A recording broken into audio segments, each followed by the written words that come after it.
Assalamualaikum warahmatullahi wabarakatuh. Nama cikgu, Cikgu Aisyah. Bertemu kita kembali lagi untuk kita belajar subjek Bahasa Melayu tahun 3 ya, okey? Cikgu harap semua murid-murid cikgu yang cikgu sayang ni baik-baiklah, sihat-sihat, sejahtera kan? Okey, dan bersemangat untuk ke sekolah pada minggu depan ya, especially khususnya untuk yang team A lah. Kalau team B tu, okey stay at home supaya kita jaga SOP kan, hapuskan cegah COVID ya, cegah penyakit COVID ni, okey. InsyaAllah kita boleh. Okey, kita teruskan. Untuk hari ini kita akan belajar unit 20, inovasi dalam penternakan. Pertama-tama sekali, cikgu nak kamu buka buku aktiviti kamu ini, muka surat 55. Kita akan buat latihan bersama-sama. Okey, seperti yang kamu dapat tengok dekat depan ni, kita akan belajar tentang kupang Smartline. Okey, siapa tahu apa itu kupang?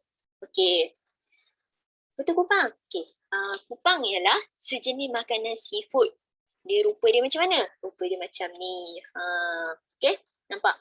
Bentuk dia macam kerang. Rasa dia sedap sangat. Serius. Okey, siapa yang pernah try? Mesti tahu kan rasa dia macam mana. Jadi, untuk hari ni kita akan belajar macam mana cara penternakan kupang ini dengan kaedah kupang Smartline. Okey. Sebelum tu cikgu nak tunjuk ke kamu. Inilah dia. Rupa kupang Smartline. Yang mana cikgu dapat ni daripada gambar ni dekat Muar Johor ya. Jadi Muar Johor ni ada guna kaedah kupang Smartline ni untuk inilah untuk ternak kupang dengan mudah lah kiranya. Jadi kita baca, kita teruskan dengan bacaan kita ya. Okey, kupang Smartline ialah teknologi yang digunakan dalam penternakan kupang. Teknologi ini banyak kelebihannya. Antaranya, kupang dapat membesar secara semula jadi. Selain itu, kupang tidak mudah gugur kerana binaan tempat pembiakan kupang lebih kukuh. Hal ini disebabkan oleh penggunaan paip yang kukuh. Di samping itu, tali pemungutnya menggunakan tali pukat bermata besar. Pelampung pula akan diikat pada tali pemungut untuk mengawalnya daripada dipukul ombak. Penggunaan teknologi ini telah meningkatkan pendapatan penternak kupang. Untuk sekali tuaian, mereka memperoleh 20 tan kupang berbanding dengan 5 tan sekali tuaian dengan cara lama. Okey. Kita dah baca dah kan? Okey, jadi mestilah kita nak jawab soalan. Okey, kalau kamu nampak kat bawah ni, kat dalam buku kamu ni, okey. Yang pertama kat situ dia kata cikgu baca ya. Apakah yang kamu baca itu Imran? Okey, soalan kan. Jadi Imran dah jawab. Imran kata, ini risalah tentang kupang Smartline. Saya memperolehnya di pameran Jabatan Perikanan. Okey, seterusnya inilah yang kita nak jawabnya. Apakah kupang Smartline? Okey, apa kita nak jawab ni? Bila dia tanya, apakah kupang Smartline? Tips dia kita cari mana perkataan yang sama dalam petikan ni. Mana? Nampak? Kat sini cikgu tandakan ni, kupang Smartline. Ini tips dia ya. Kita cari hint dia. Hint dia, kupang Smartline. Mana yang mula dengan perkataan kupang Smartline? Kupang Smartline ialah, inilah jawapan dia. Kupang Smartline ialah teknologi yang digunakan dalam penternakan kupang. Jadi bila orang tanya, apakah kupang Smartline? Kupang Smartline ialah teknologi yang digunakan dalam penternakan kupang. Okey, salin nanti ya. Tulis dalam ruangan kosong ni. Okey, seterusnya soalan kedua. Okey, apakah kelebihan kupang Smartline ini? Okey, dia tanya kelebihan pula. Jadi, kalau kita nak tahu kelebihan ni, kita cari dalam petikan ni. Mana yang dia cakap cerita tentang kelebihan? Okey, kat sini. Teknologi ini banyak kelebihannya. Nampak? Hint dia kat situ. Sama kan? Kelebihannya. Okey, jawapan dekat sini ada 2 point. Ada 2 point ya. Yang pertama, kupang dapat membesar secara semula jadi. Okey, kalau kiranya jawapan dia, apa yang kedua, poin kedua dia, kupang tidak mudah gugur kerana binaan tempat pembiakan kupang lebih kukuh. Okey, jadi macam mana cara nak tulis dia? Tulislah macam ni. Ambil balik. Kelebihan kupang smart line ini ialah kupang dapat membesar secara semula jadi. Selain itu, kupang tidak mudah gugur kerana binaan tempat pembiakan kupang lebih kukuh. Okey? Kiranya, sekali lagi cikgu ulang ya, jawapan dia. Apakah kelebihan kupang smart line ini? Kelebihan kupang smart line ini ialah kupang dapat membesar secara semula jadi. Selain itu, kupang tidak mudah gugur kerana binaan tempat pembiakan kupang lebih kukuh. Okey? Okey. Lepas tu, ditanya lagi. Mengapakah binaan tempat pembiakan kupang lebih kukuh? Tadi kita ada tanya, kita ada sebutkan. Jadi kenapa? Bila tanya mengapakah, jadi jawapan dia mestilah dia nak sebab. Sebab apa? Sebab apa binaan pembiakan kupang lebih kukuh? Kenapa? Jadi kita cari dia punya hint dia tu lebih kukuh. Mana yang tadi? Sini kan? Yang tadi kita kata. Selain itu, kupang tidak mudah gugur kerana tempat pembiakan kupang lebih kukuh. Hal ini disebabkan, tadi kan cikgu kata bila tanya soalan mengapa, maksudnya dia nak sebab. Okey? Hal ini disebabkan oleh penggunaan paip yang kukuh. Jadi, macam mana nak tulis jawapan? Ambillah balik kat sini. Binaan tempat pembiakan kupang lebih kukuh disebabkan oleh penggunaan paip yang kukuh. Cikgu ulang sekali lagi ya jawapan dia. Mengapakah binaan tempat pembiakan kupang lebih kukuh?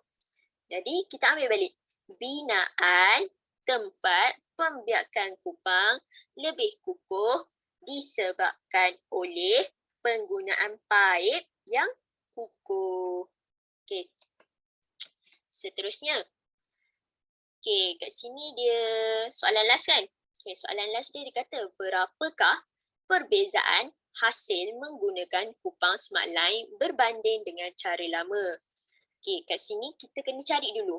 Dia buat perbandingan. Mana yang point dia? Point yang dia kata perbezaan hasil ni. Dekat sini kan? Dekat perenggan ni kan?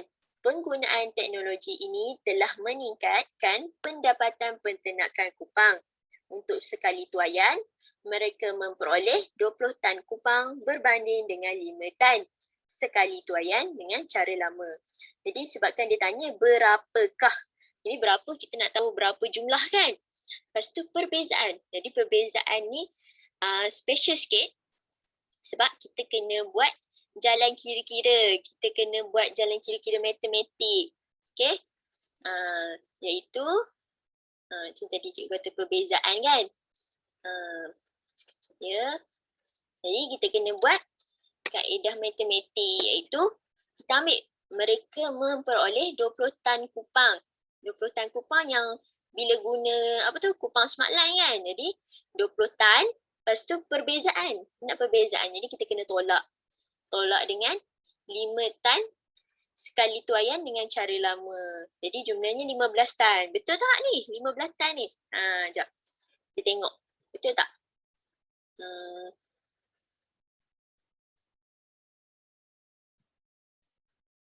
Super ambil ni.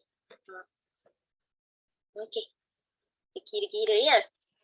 Okay, tadi dia kata ada berapa? 20 kan? 20 tan kupang kan? 20 tan kupang guna kaedah smart line. 5 tan guna cara lama. Okey, kita tengok. Okay, jadi 2 pinjam 1, ini jadi 10. Okay, maaflah ya, tulisan cikgu buruk sikit. 10 tolak 5 berapa? 10 tolak 5, 5 kan? 10 tolak 5 kan? 5. Okay, lepas tu kat sini ada baki sah 1. Jadi jumlah dia ialah 15. Jadi betul lah kan? Cikgu kata. Itulah dia.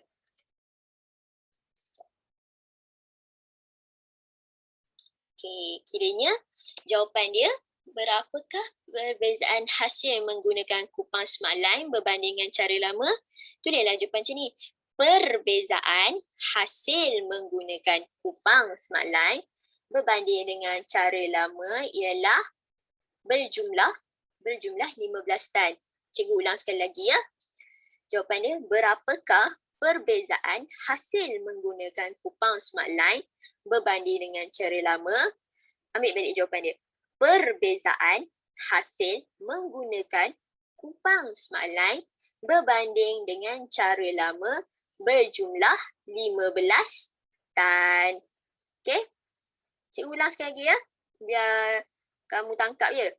Kiranya jawapan dia kamu tulis, ambil balik ke sini. Perbezaan hasil menggunakan kupang smart line berbanding dengan cara lama berjumlah 15 tan. Okey, faham ya? Okey, nanti hantar kat cikgu ya untuk cikgu semak untuk ni. Okey, next kita akan belajar tentang kata sendi nama. Okey, kali ni buka pula buku teks kamu. Buku teks kamu muka surat berapa ni? Muka surat 54. Okey. Surat 54. Okey. 54 ya. Ini ya yang gambar ada orang ni. Okey. Ni sebelum ni kita kenalah tahu apa itu kata sendi nama. Okey, kata sendi nama kalau kamu tengok dekat dalam buku teks kamu ni, dekat info bahasa ni, dia kata sendi nama ialah perkataan yang letaknya di hadapan kata nama atau frasa nama. Okey. Jadi secara mudahnya nak cakap kata sendi ni dia ada di hadapan ni kan, kata di depan bagi kata nama. Jadi contoh kat sini di. Di ni adalah kata sendi. Lepas tu tugasnya apa? Tugas kata sendi nama ni apa? Untuk menyambung frasa nama. Frasa nama ni sofa lah dengan kata atau frasa-frasa dalam ayat. Okey. Senang cerita tengok kat sini. Contohnya, kucing tidur di sofa. Jadi di sofa ni lah kata sendi nama. Okey. Antara contoh kata sendi nama, sebenarnya ada macam-macam lagi kan. Ni antara dia lah. Antara ni ialah di, ke, kepada, pada, dari, daripada, seperti, dengan. Okey. Cikgu bagi contoh ayat. Okay. Contoh ayat kata sendi nama. Di. Aiman sekeluarga ingin bercuti di Kota Kinabalu. Jadi biasanya di ni kita akan gunakannya untuk tempat. Macam contoh, nama apa ya cikgu nak ambil? Dia Kaila kan? Okey, katakan dia Kaila tinggal di Tasik Cempedak. Contoh katakan. Okey. Seterusnya mereka pergi ke lapangan terbang dengan menaiki bas. Ke ni maksudnya kita nak menuju ke satu tempat. Menuju ke mana? Contohnya nama siapa ya? Insyirah. Okey. Insyirah pergi ke sekolah dengan menaiki kereta. Macam tu. Okey, dari pula. Dari ni kita baca. Mereka berlepas dari Kuala Lumpur menaiki pesawat Air Asia. Jadi dari ni boleh katakan kita guna dekat 3 tempat. Kita boleh guna dari arah tempat masa. Jadi macam kat sini dia menunjukkan Kuala Lumpur ni menunjukkan tempat. Jadi mereka berlepas dari Kuala Lumpur. Macam contoh, cikgu berasal dari Pulau Pinang. Okey, tu betul. Kalau cikgu berasal daripada Pulau Pinang, salah. Okey, salah. Yang betulnya ialah cikgu berasal dari Pulau Pinang. Okey, faham? Tak pun kita gunakan dari ni juga untuk masa. Okey, perjalanan mereka dari pukul 10 pagi hingga 12 tengah hari. Okey ya. Dan akhir sekali contohnya kepada. Aiman mengucapkan terima kasih kepada ibu bapanya. Biasa kan kalau kita tulis surat kan, kepada siapa? Contohnya, kepada ibu bapa. Kepada cikgu siapa? Cikgu Syaril. Kepada cikgu Zaitun. Macam tu. Okay, faham ya? Okay, mari kita buat latihan lagi ni. Kita buat latihan kata sendi nama bersama-sama. Okay, kat sini dia kata tandakan right pada kata sendi nama yang betul. Jadi, soalan pertama, adik sedang menyanyi ruang tamu. Jadi macam itu, yang mana ayat kata sendi yang bersesuaian? Jadi jawapannya, adik sedang menyanyi di ruang tamu. Okay, pandai siapa yang pilih jawapan D ni. Okay, yang kedua, ayah baru pulang pejabat. Mana yang sesuai ni? Ayah baru pulang di pejabat. Pelik kan? Okay, kita try pula yang kedua. Ayah baru pulang dari pejabat. Sedap kan ayat dia? Jadi, inilah jawapan dia. Okay, next. Yang ketiga, saya tinggal. Tadi kan cikgu dah bagi contoh kan? Ni jawapan dia apa? Saya tinggal di Taman Cempaka. Okay, dan yang last sekali, akhir sekali. Cikgu Aziz memandu kereta di sekolah ke? Takkan, salah. Jadi jawapan yang betulnya, Cikgu Aziz memandu kereta ke sekolah. Okey, pandai. Okey, nanti cikgu akan bagi latihan lagi lah untuk kamu untuk kata sendi nama. InsyaAllah senang je. Kamu pun suka kan? Okey, biar kamu faham, betul-betul faham. Cikgu nak kamu betul-betul faham ya. Okey, last sekali. Kata tanya. Okey, kita buka ni. Buka muka surat 55. Muka surat sebelah dia je. Kata tanya. Lagipun kamu pun dah belajar lah kan. Kata tanya ni kan. Tanya. Senang kan? Okey, jadi biasanya kata tanya ni kita ada soalan dia siapa. Okey, siapa ni kita gunakan untuk bila? Bila kita nak bertanya tentang orang. Contohnya, siapakah yang mengajar bahasa Melayu? Siapa? Cikgu Aisyah. Contohnya lah kan. Okey, seterusnya kata tanya bila. Bila ini kita gunakan bila nak tanya tentang masa. Masa berlakunya sesuatu perkara. Contohnya, bilakah kamu hendak bertolak ke Taman Negara? Okay, tak pun contoh lain. Bila kamu hendak siapkan kerja sekolah yang diberikan oleh cikgu? Bila, masa. Nantilah, esoklah. Macam tu kan? Itu jawapan dia. Okey. Yang ketiga, kata tanya ketiga. Berapa? Berapa ini macam cikgu tanya tadi kan? Yang kita belajar latihan tadi. Berapakah perbezaan? Jadi macam cikgu kata, berapa untuk menanyakan jumlah atau bilangan sesuatu benda. Berapakah harga telefon bimbit itu? Okey. Berapakah harga buku ini? Macam tu kan? Okey. Apa? Apa ini kita guna bila nak tanyakan sesuatu perkara, benda atau binatang. Ni contohnya, apakah benda yang kamu pegang itu? Tak pun, apakah apakah itu? Apa itu? Itu bola. Macam tu kan bila kita nak tanya benda kan. Okay. Mengapa? Mengapa? Macam cikgu cakap tadi. Kan dia kan soalan yang tadi kan dekat bahagian kupang smart line. Mengapa? Mengapa kupang smart line ni lebih kukuh kan soalan dia tadi kan. Jadi macam cikgu cakap tadi, mengapa digunakan untuk menanyakan sebab berlaku sesuatu. Contoh, mengapakah murid itu menangis? Faham? Okey. Bagaimana? Last sekali. Yang last, yang terakhir. Bagaimana kita gunakan untuk menanyakan cara, kaedah melakukan sesuatu perkara. Kaedah. Macam, bagaimanakah mereka boleh sampai ke sini? Ataupun contoh lain, bagaimanakah cara untuk memasak telur goreng? Macam tu kan?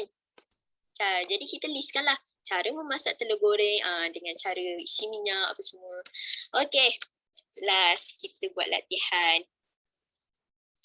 Latihan kamu ya. Okey. Latihannya buka muka surat 59. Okey.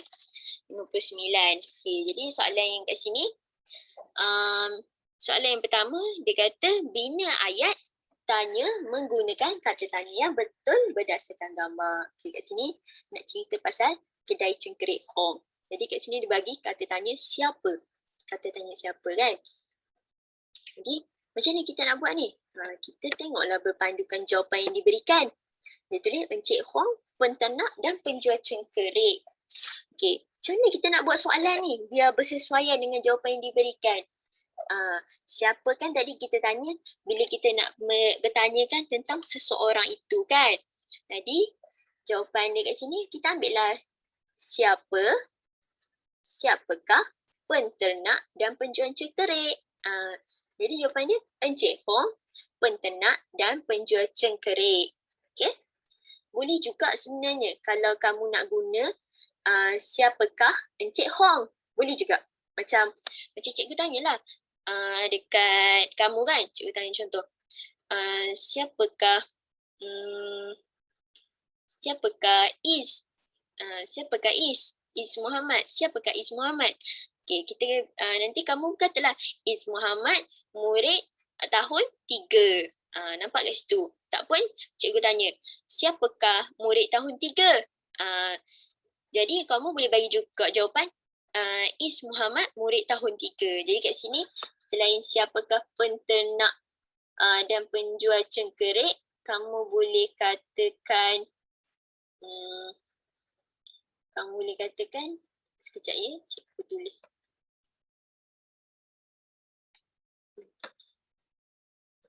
Kamu boleh tulis tak pun slash siapakah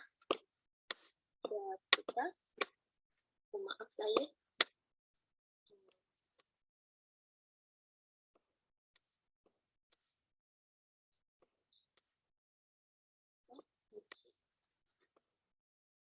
Maaf ya, cikgu punya tulisan.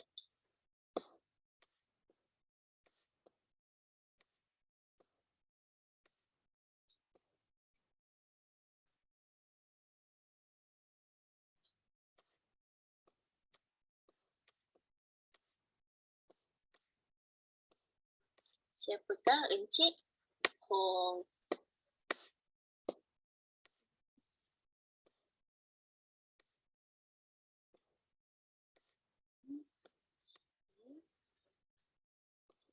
Yang penting jangan lupa bubuh tanda soal ya dekat belakang ni. Okay?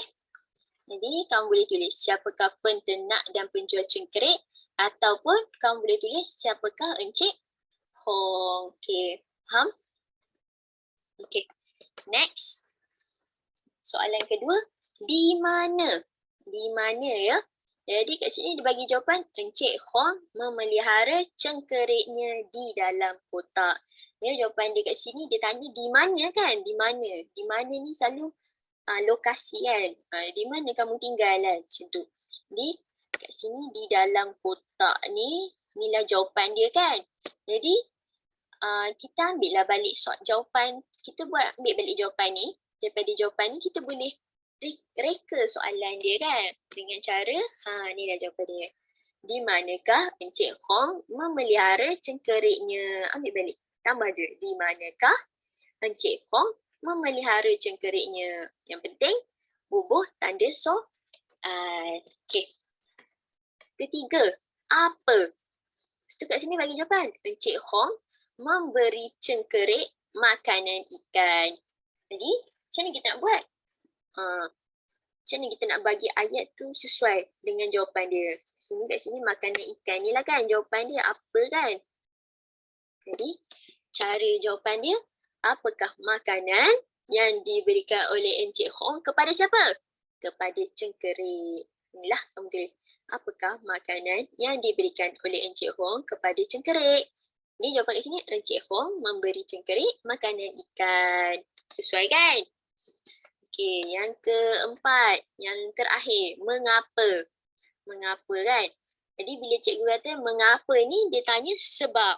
Jadi kat sini, start kat sini lah sebab dia kan. Sebab kerana cengkeriknya berkualiti. Jadi soalan dia, ambil lah balik. Ambil je balik. Mengapa ramai penternak ikan hiasan membeli cengkerik Encik Hong? Ramai penternak ikan hiasan membeli cengkerik Encik Hong kerana cengkeriknya berkualiti. Okey. Habis. Okey, sekian saja daripada cikgu. Okey. Untuk aktiviti kerja rumah kamu, nanti jangan lupa bagi dekat cikgu muka surat 55 untuk cikgu semak. Buat juga latihan muka surat 58, kata sendi ni, kata sendi yang betul. Dan salin balik jawapan tadi, muka surat 59. Okey. Lepas tu nanti cikgu akan bagi latihan aktiviti ni lah, kuis, latihan kuis ya, sebagai pengukuhan. Okey. Tu je dari cikgu. Apa-apa boleh inform dekat cikgu ya. Okey. Tu je dari cikgu. Okey, jumpa minggu depan insya-Allah. Okay. Assalamualaikum. Bye-bye.